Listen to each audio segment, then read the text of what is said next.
The Return of Sherlock Holmes by Sir Arthur Conan Doyle. 7. The Adventure of Charles Augustus Milverton. It is years since the incidents of which I speak took place, and yet it is with diffidence that I allude to them. For a long time, even with the utmost discretion and reticence, it would have been impossible to make the facts public. But now the principal person concerned is beyond the reach of human law, and with due suppression the story may be told in such fashion as to injure no one. It records an absolutely unique experience in the career both of Mr. Sherlock Holmes and of myself.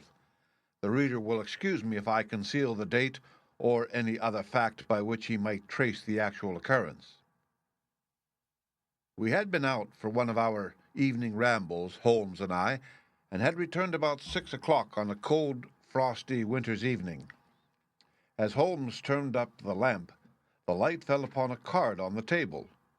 He glanced at it, and then, with an ejaculation of disgust, threw it on the floor.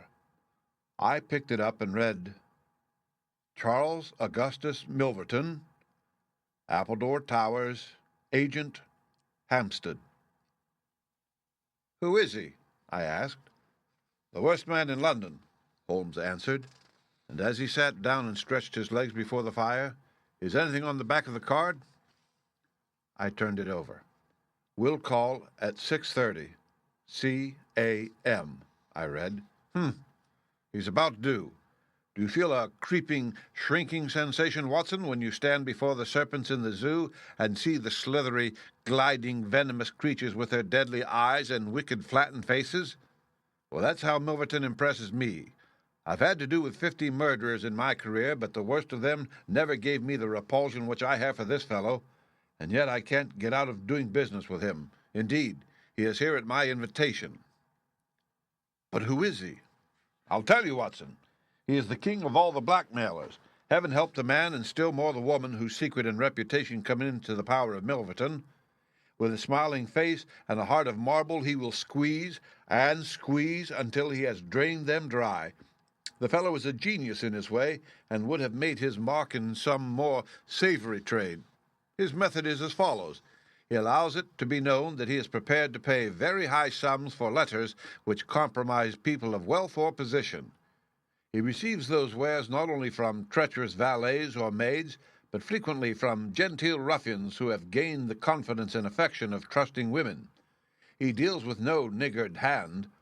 I happen to know that he paid £700 to a footman for a note 2 lines in length, and that the ruin of a noble family was the result.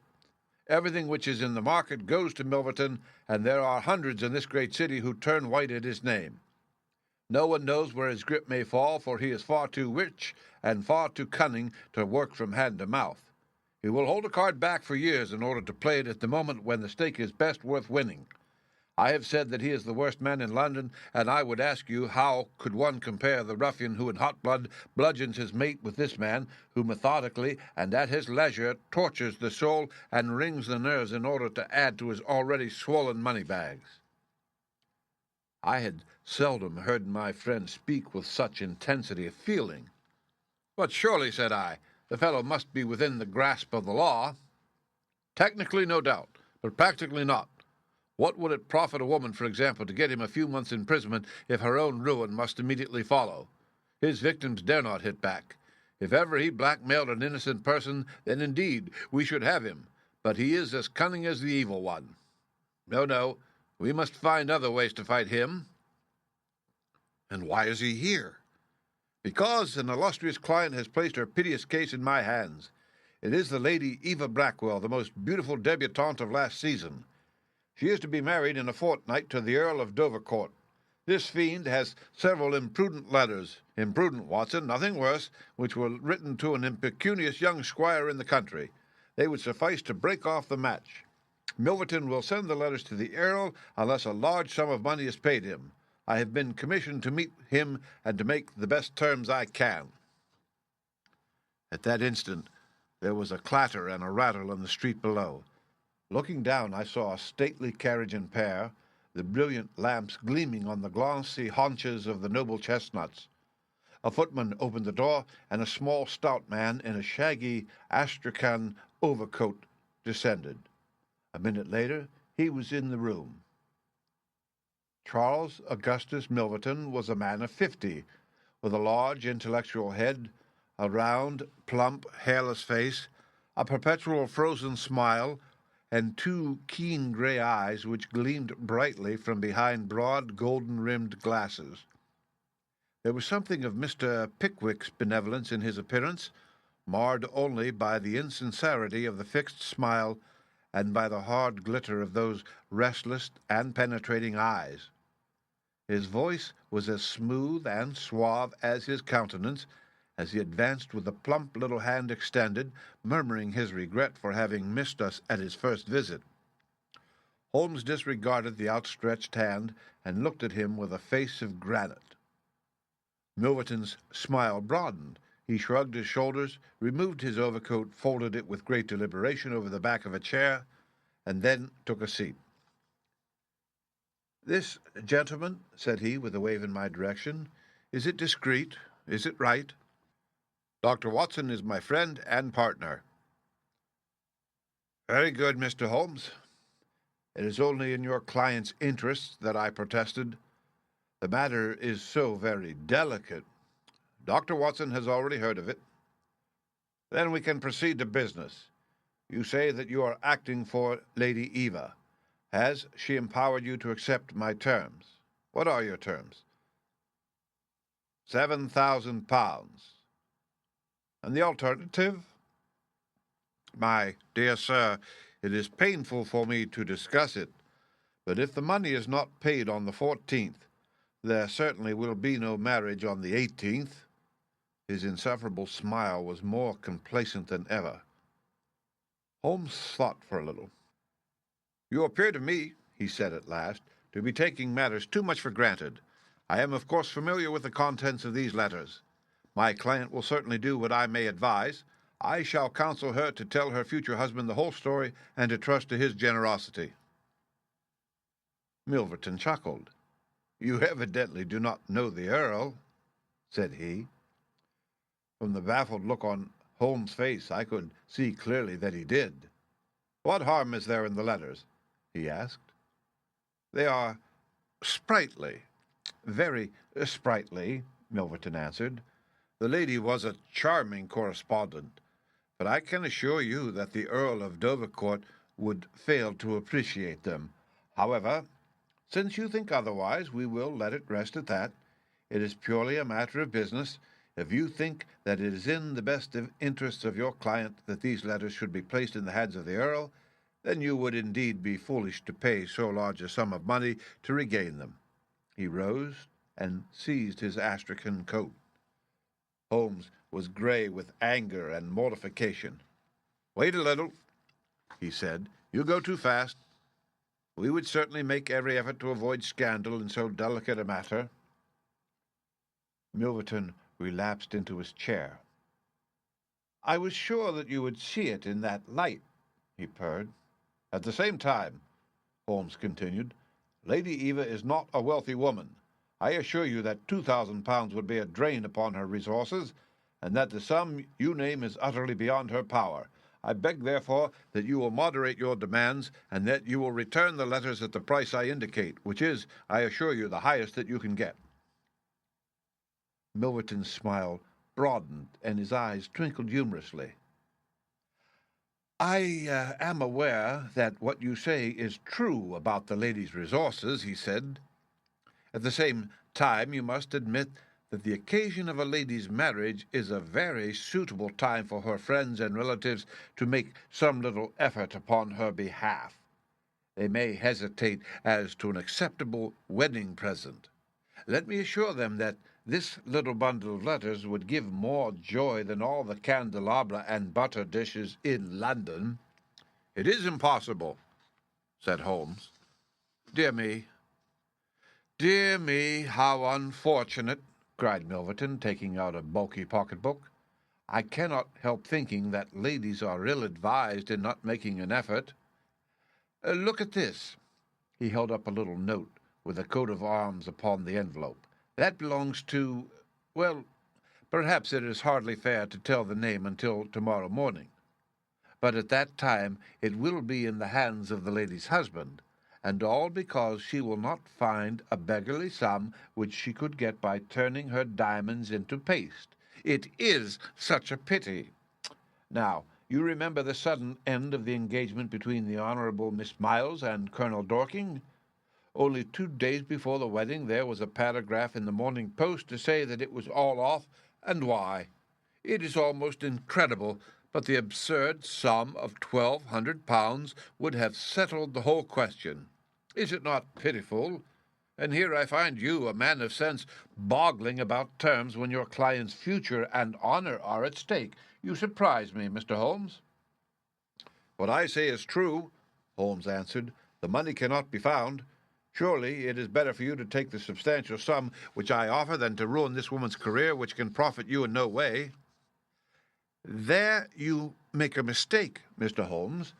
An exposure would profit me indirectly to a considerable extent.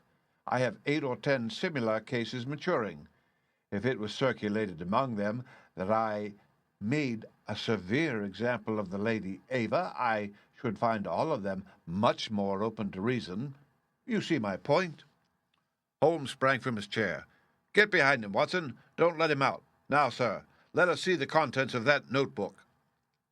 Milverton had glided as quick as a rat to the side of the room and stood with his back against the wall. Mr. Holmes! Mr. Holmes! He said, turning the front of his coat and exhibiting the butt of a large revolver which projected from the inside pocket. I have been expecting you to do something original. This has been done so often, and what good has ever come from it? I assure you that I am armed to the teeth, and I am perfectly prepared to use my weapons, knowing that the law will support me. Besides, your supposition that I would bring the letters here in a notebook is entirely mistaken. I would do nothing so foolish. And now, gentlemen, I have 1 or 2 little interviews this evening, and it is a long drive to Hampstead. He stepped forward, took up his coat, laid his hand on his revolver, and turned to the door. I picked up a chair, but Holmes shook his head, and I laid it down again. With bow, a smile, and a twinkle, Milverton was out of the room, and a few moments after we heard the slam of the carriage door and the rattle of the wheels as he drove away. Holmes sat motionless by the fire, his hands buried deep in his trouser pockets, his chin sunk upon his breast, his eyes fixed upon the glowing embers. For half an hour he was silent and still. Then, with the gesture of a man who has taken his decision, he sprang to his feet and passed into his bedroom. A little later, a rakish young workman with a goatee beard and a swagger lit his clay pipe at the lamp before descending into the street. "I'll be back some time, Watson," said he, and vanished into the night. I understood that he had opened his campaign against Charles Augustus Milverton, but I little dreamed the strange shape which that campaign was destined to take. For some days Holmes came and went at all hours in this attire, but beyond a remark that his time was spent at Hampstead, and that it was not wasted, I knew nothing of what he was doing. At last, however, on a wild, tempestuous evening when the wind screamed and rattled against the windows, he returned from his last expedition, and having removed his disguise, he sat before the fire and laughed heartily in his silent inward fashion. "You would not call me a marrying man, Watson?" "No, indeed." "You will be interested to hear that I am engaged." "My dear fellow, I to Milverton's housemaid." "Good heavens, Holmes!" "I wanted information, Watson." "Surely you have gone too far." "It was a most necessary step. I am a plumber with a rising business, Escott by name. I have walked out with her each evening, and I have talked with her. Good heavens, those talks! However, I have got all I wanted. I know Milverton's house as I know the palm of my hand." "But the girl, Holmes?" He shrugged his shoulders. "You can't help it, my dear Watson. You must play your cards as best you can when such a stake is on the table. However, I rejoice to say that I have a hated rival who will certainly cut me out the instant that my back is turned. What a splendid night it is!" "You like this weather?" "It suits my purpose, Watson. I mean to burgle Milverton's house tonight." I had a catching of the breath, and my skin went cold at the words, which were slowly uttered in a tone of concentrated resolution. As a flash of lightning in the night shows up in an instant every detail of a wide landscape, so, at one glance, I seemed to see every possible result of such an action. The detection, the capture, the honored career ending in irreparable failure and disgrace, my friend himself lying at the mercy of the odious Milverton. "For heaven's sake, Holmes, think of what you're doing," I cried. "My dear fellow, I have given it every consideration. I am never precipitate in my actions, nor would I adopt so energetic and indeed so dangerous a course if any other were possible. Let us look at the matter clearly and fairly. I suppose that you will admit that the action is morally justifiable, though technically criminal. To burgle his house is no more than to forcibly take his pocketbook, an action in which you are prepared to aid me." I turned it over in my mind. "Yes," I said, "it is morally justifiable so long as our object is to take no articles save those which are used for an illegal purpose." "Exactly. Since it is morally justifiable, I have only to consider the question of personal risk. Surely a gentleman should not lay much stress upon this when a lady is in most desperate need of his help." "You will be in such a false position." "Well, that is part of the risk. There is no other possible way of regaining these letters. The unfortunate lady has not the money, and there are none of her people in whom she could confide. Tomorrow is the last day of grace, and unless we can get the letters tonight, this villain will be as good as his word and will bring about her ruin. I must therefore abandon my client to her fate, or I must play this last card. Between ourselves, Watson, it's a sporting duel between this fellow Milverton and me. He had, as you saw, the best of the first exchanges, but my self-respect and my reputation are concerned to fight it to a finish." "Well, I don't like it, but I suppose it must be," said I. "When do we start?" "You are not coming." "Then you are not going," said I. "I give you my word of honor, and I never broke it in my life, that I will take a cab straight to the police station and give you away unless you let me share this adventure with you." "You can help me." "How do you know that?" "You can't tell what may happen. Anyway, my resolution is taken. Other people besides you have self-respect and even reputations." Holmes had looked annoyed, but his brow cleared, and he clapped me on the shoulder. "Well, well, my dear fellow, be it so. We have shared the same room for some years, and it would be amusing if we ended by sharing the same cell. You know, Watson, I don't mind confessing to you that I have always had an idea that I would have made a highly efficient criminal. This is the chance of my lifetime in that direction. See here." He took a neat little leather case out of a drawer, and opening it, he exhibited a number of shining instruments. "This is a first-class, up-to-date burgling kit, with nickel-plated jemmy, diamond-tipped glass cutter, adaptable keys, and every modern improvement which the march of civilization demands. Here, too, is my dark lantern. Everything is in order. Have you a pair of silent shoes?"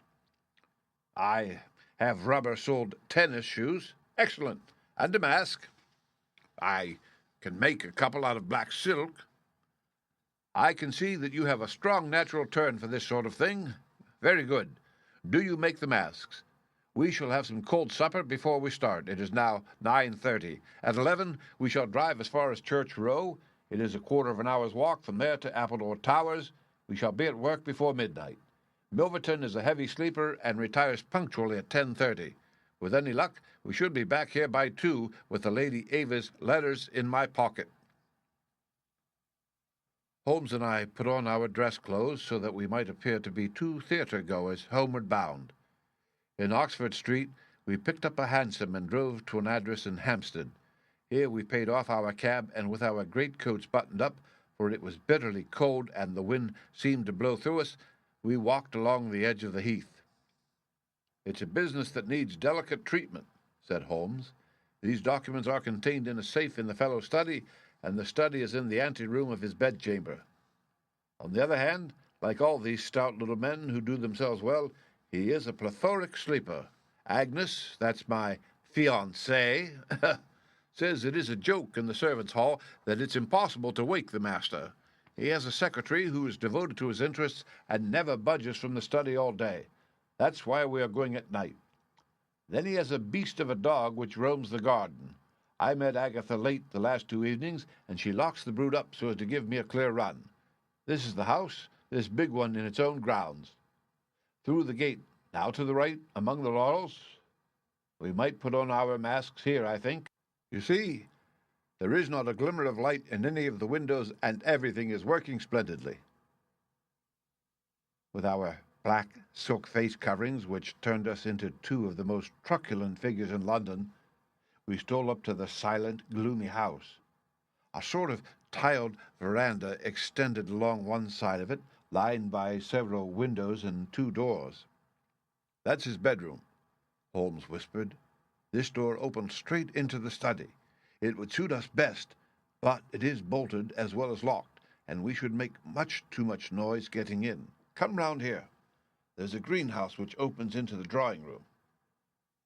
The place was locked, but Holmes removed a circle of glass and turned the key from the inside. An instant afterwards he had closed the door behind us, and we had become felons in the eyes of the law. The thick, warm air of the conservatory and the rich, choking fragrance of exotic plants took us by the throat. He seized my hand in the darkness and led me swiftly past banks of shrubs which brushed against our faces. Holmes had remarkable powers, carefully cultivated, of seeing in the dark. Still holding my hand in one of his, he opened a door, and I was vaguely conscious that we had entered a large room in which a cigar had been smoked not long before. He felt his way among the furniture, opened another door, and closed it behind us. Putting out my hand, I felt several coats hanging from the wall, and I understood that I was in a passage. We passed along it, and Holmes very gently opened a door upon the right-hand side. Something rushed out at us, and my heart sprang into my mouth, but I could have laughed when I realized that it was the cat. A fire was burning in this new room, and again the air was heavy with tobacco smoke. Holmes entered on tiptoe, waited for me to follow, and then very gently closed the door. We were in Milverton's study, and a portière at the farther side showed the entrance to his bedroom. It was a good fire, and the room was illuminated by it. Near the door I saw the gleam of an electric switch, but it was unnecessary, even if it had been safe to turn it on. At one side of the fireplace was a heavy curtain which covered the bay window we had seen from outside. On the other side was the door which communicated with the veranda. A desk stood in the center, with a turning chair of shining red leather. Opposite was a large bookcase with a marble bust of Athena on the top. In the corner between the bookcase and the wall there stood a tall green safe, the firelight flashing back from the polished brass knobs upon its face. Holmes stole across and looked at it.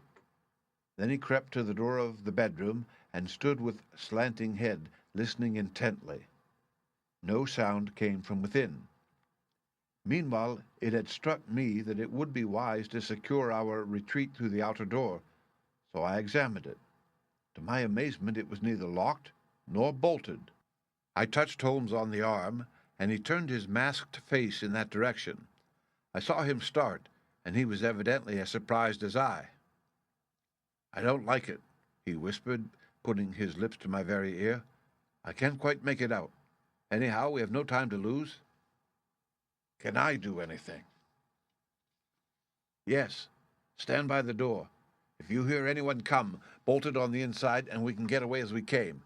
If they come the other way, we can get through the door, if our job is done, or hide behind these window curtains if it is not. Do you understand?" I nodded and stood by the door.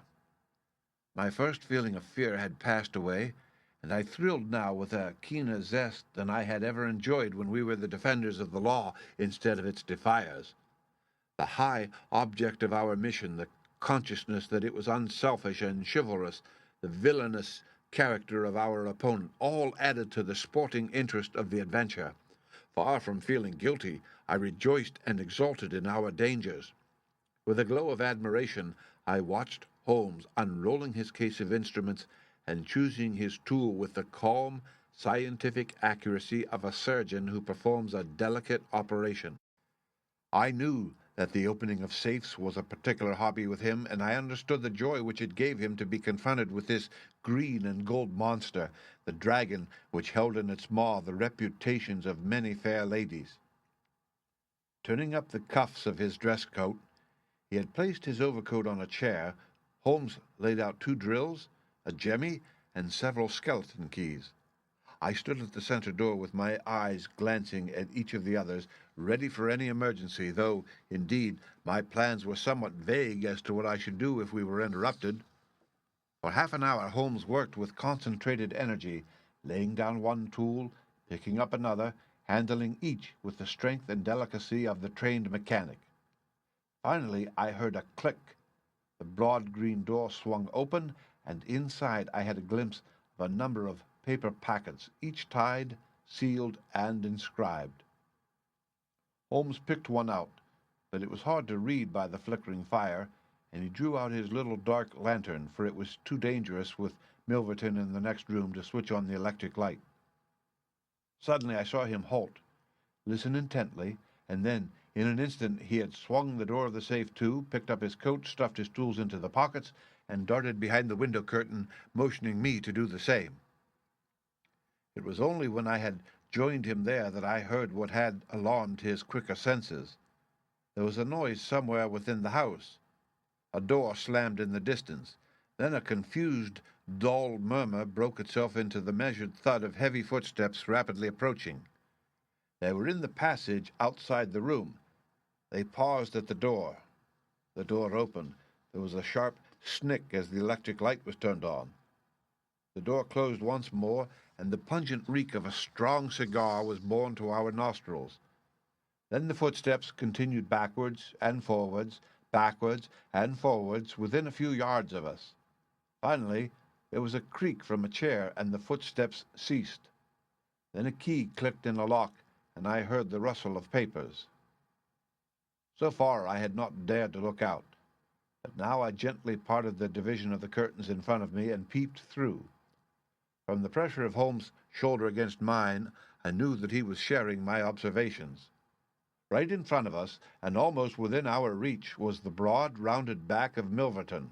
It was evident that we had entirely miscalculated his movements, that he had never been to his bedroom, but that he had been sitting up in some smoking or billiard room in the farther wing of the house, the windows of which we had not seen. His broad, grizzled head, with its shining patch of baldness, was in the immediate foreground of our vision. He was leaning far back in the red leather chair, his legs outstretched, a long black cigar projecting at an angle from his mouth. He wore a semi-military smoking jacket, claret-colored, with a black velvet collar. In his hand he held a long legal document, which he was reading in an indolent fashion, blowing rings of tobacco smoke from his lips as he did so. There was no promise of a speedy departure in his composed bearing and his comfortable attitude. I felt Holmes's hand steal into mine and give me a reassuring shake, as if to say that the situation was within his powers and that he was easy in his mind. I was not sure whether he had seen what was only too obvious from my position, that the door of the safe was imperfectly closed and that Milverton might at any moment observe it. In my own mind, I had determined that if I were sure from the rigidity of his gaze that it had caught his eye, I would at once spring out, throw my greatcoat over his head, pinion him, and leave the rest to Holmes. But Milverton never looked up. He was languidly interested by the papers in his hand, and page after page was turned as he followed the argument of the lawyer. At least, I thought, when he has finished the document and the cigar, he will go to his room. But before he had reached the end of either, there came a remarkable development which turned our thoughts into quite another channel. Several times I had observed that Milverton looked at his watch, and once he had risen and sat down again with a gesture of impatience. The idea, however, that he might have an appointment at so strange an hour never occurred to me until a faint sound reached my ears from the veranda outside. Milverton dropped his papers and sat rigid in his chair. The sound was repeated, and then there came a gentle tap at the door. Milverton rose and opened it. "Well," said he, curtly, "you are nearly half an hour late." So this was the explanation of the unlocked door and of the nocturnal vigil of Milverton. There was the gentle rustle of a woman's dress. I had closed the slit between the curtains as Milverton's face had turned in our direction, but now I ventured very carefully to open it once more. He had resumed his seat, the cigar still projecting at an insolent angle from the corner of his mouth. In front of him, in the full glare of the electric light, there stood a tall, slim, dark woman, a veil over her face, a mantle drawn round her chin. Her breath came quick and fast, and every inch of the lithe figure was quivering with strong emotion. "Well," said Milverton, "you've made me lose a good night's rest, my dear. I hope you'll prove worth it. You couldn't come any other time, eh?" The woman shook her head. "Well, if you couldn't, you couldn't. If the Countess is a hard mistress, you have your chance to get level with her now. Bless the girl, what are you shivering about? That's right. Pull yourself together. Now let us get down to business." He took a note from the drawer of his desk. "You say that you have 5 letters which compromise the Countess de Albert. You want to sell them. I want to buy them. So far, so good. It only remains to fix a price. I should want to inspect the letters, of course, if they are really good specimens. Great heavens! Is it you?" The woman, without a word, had raised her veil and dropped the mantle from her chin. It was a dark, handsome, clear-cut face which confronted Milverton, a face with a curved nose, strong, dark eyebrows, shading hard, glittering eyes, and a straight, thin-lipped mouth set in a dangerous smile. "It is I," she said, "the woman whose life you have ruined." Milverton laughed, but fear vibrated in his voice. "You were so very obstinate," said he. "Why did you drive me to such extremities? I assure you I wouldn't hurt a fly of my own accord, but every man has his business, and what was I to do? I put the price well within your means. You would not pay. So you sent the letters to my husband, and he, the noblest gentleman that ever lived, a man whose boots I was never worthy to lace, he broke his gallant heart and died. You remember that last night when I came through that door I begged and prayed you for mercy, and you laughed in my face as you are trying to laugh now, only your coward heart cannot keep your lips from twitching. Yes, you never thought to see me here again, but it was that night which taught me how I could meet you face to face and alone. Well, Charles Milverton, what have you to say?" "Don't imagine that you can bully me," said he, rising to his feet. "I have only to raise my voice, and I could call my servants and have you arrested. But I will make allowance for your natural anger. Leave the room at once as you came, and I will say no more." The woman stood with her hand buried in her bosom, and the same deadly smile on her thin lips. "You will ruin no more lives as you ruined mine. You will wring no more hearts as you have wrung mine. I will free the world of a poisonous thing. Take that, you hound, and that, and that, and that." She had drawn a little gleaming revolver and emptied barrel after barrel into Milverton's body, the muzzle within 2 feet of his shirt front. He shrank away and then fell forward upon the table, coughing furiously and clawing among the papers. Then he staggered to his feet, received another shot, and rolled upon the floor. "You've done me," he cried, and lay still. The woman looked at him intently and ground her heel into his upturned face. She looked again, but there was no sound or movement. I heard a sharp rustle, the night air blew into the heated room, and the avenger was gone. No interference upon our part could have saved the man from his fate, but as the woman poured bullet after bullet into Milverton's shrinking body, I was about to spring out when I felt Holmes' cold, strong grasp upon my wrist. I understood the whole argument of that firm, restraining grip, that it was no affair of ours, that justice had overtaken a villain, that we had our own duties and our own objects which were not to be lost sight of.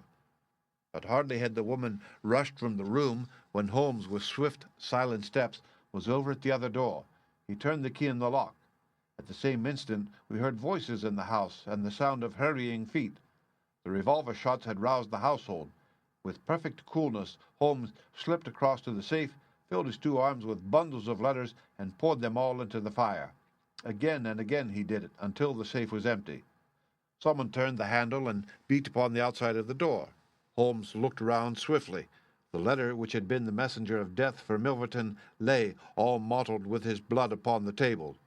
Holmes tossed it in among the blazing papers. Then he drew the key from the outer door, passed through after me, and locked it on the outside. "This way, Watson," said he. "We can scale the garden wall in this direction." I could not have believed that an alarm could have spread so swiftly. Looking back, the huge house was one blaze of light. The front door was open, and figures were rushing down the drive. The whole garden was alive with people, and one fellow raised a view hallo as we emerged from the veranda and followed hard at our heels. Holmes seemed to know the ground perfectly, and he threaded his way swiftly amongst a plantation of small trees, I close at his heels, and our foremost pursuer behind us panting. It was a 6-foot wall which barred our path, but he sprang to the top and over. As I did the same, I felt the hand of the man behind me grab at my ankle, but I kicked myself free and scrambled over a glass-strewn coping. I fell upon my face among some bushes, but Holmes had me on my feet in an instant, and together we dashed away across the huge expanse of Hampstead Heath. We had run 2 miles, I suppose, before Holmes at last halted and listened intently. All was absolute silence behind us. We had shaken off our pursuers and were safe. We had breakfasted and were smoking our morning pipe on the day after the remarkable experience which I have recorded herein, when Mr. Lestrade of Scotland Yard, very solemn and impressive, was ushered into our modest sitting-room. "Good morning, Mr. Holmes," said he. "Good morning. May I ask if you are very busy just now?" "Not too busy to listen to you." "I thought that perhaps if you had nothing particular on hand, you might care to assist us in a most remarkable case which occurred only last night at Hampstead."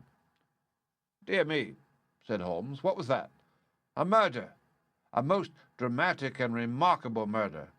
I know how keen you are upon these things, and I would take it as a great favor if you would step down to Appledore Towers and give us the benefit of your advice. It is no ordinary crime. We have had our eyes upon this Mr. Milverton for some time, and between ourselves, he was a bit of a villain. He is known to have held papers which he used for blackmailing purposes. These papers have all been burned by the murderers. No article of value was taken, as it is probable that the criminals were men of good position whose sole object was to prevent social exposure." "Criminals," said Holmes, "plural?" "Yes, there were 2 of them. They were, as nearly as possible, captured red-handed. We have their footmarks, we have their description. It's 10 to 1 that we trace them. The first fellow was a bit too active, but the second was caught by the under gardener and only got away after a struggle. He was a middle-sized, strongly built man, square jaw, thick neck, mustache, and a Baskervilles eyes." "That's rather vague," said Sherlock Holmes. "Why, it might be a description of Watson." "It's true," said the inspector with much amusement. "It might be a description of Watson." "Well, I am afraid that I can't help you, Lestrade," said Holmes. "The fact is that I knew this fellow Milverton, that I considered him one of the most dangerous men in London, and that I think there are certain crimes which the law cannot touch, and which therefore, to some extent, justify private revenge. No, it's no use arguing. I have made up my mind. My sympathies are with the criminals rather than the victim, and I will not handle this case." Holmes had not said one word to me about the tragedy which we had witnessed, but I observed all the morning that he was in his most thoughtful mood, and he gave me the impression from his vacant eyes and his abstracted manner of a man who is striving to recall something to his memory. We were in the middle of our lunch when he suddenly sprang to his feet. "By Jove, Watson, I've got it!" he cried. "Take your hat, come with me." He hurried at top speed down Baker Street and along Oxford Street until we had almost reached Regent Circus. Here on the left hand there stands a shop window filled with photographs of the celebrities and beauties of the day. Holmes's eyes fixed themselves upon one of them, and following his gaze, I saw the picture of a regal and stately lady in court dress, with a high diamond tiara upon her noble head. I looked at that delicately curved nose, at the marked eyebrows, at the straight mouth and the strong little chin beneath it. Then I caught my breath as I read the time-honored title of the great nobleman and statesman whose wife she had been. My eyes met those of Holmes, and he put his finger to his lips as we turned away from the window. The end. Read by Rick Kistner for Lit2Go on the web at fcit.usf.edu.